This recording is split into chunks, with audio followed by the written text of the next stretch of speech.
Assalomu alaykum. Uzoq yillik tanaffusdan so'ng bizda elektronik doska ko'rtirgan edik va yangi misol. Demak, boshladik. Qarang. Bizda quyidagi misol berilgan. Bunda m va n o'rnida qaysi ifoda bo'lishi mumkin deb so'raldi. Xo'p, buning uchun nima qilamiz? A qo'shilgan m. Ya'ni birinchisini qo'shamiz. Bu yoqdan ham birinchisiga, ya'ni A ligiga to'g'ri kelishi kerak. To'g'ri A ga. İkincisi bilan ikkinchisini qilamiz.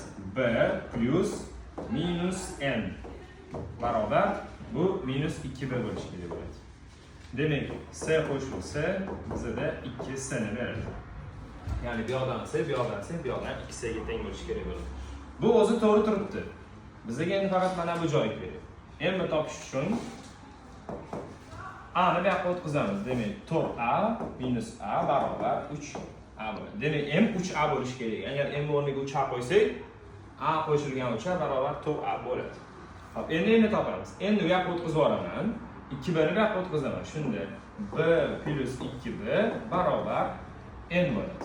N ishorasi ham o'zgaradi. Nari tarafga o'tgani uchun 2b ni ishorasi ham o'zgaradi, bu yoqqa o'tgani uchun. Natijada bizda n 3b ga teng bo'ladi. Demak, bizda javob n 3a, n bo'lsa 3b bo'ladi. Video yoqqan bo'lsa xursandmiz, bizni kuzatishda davom eting.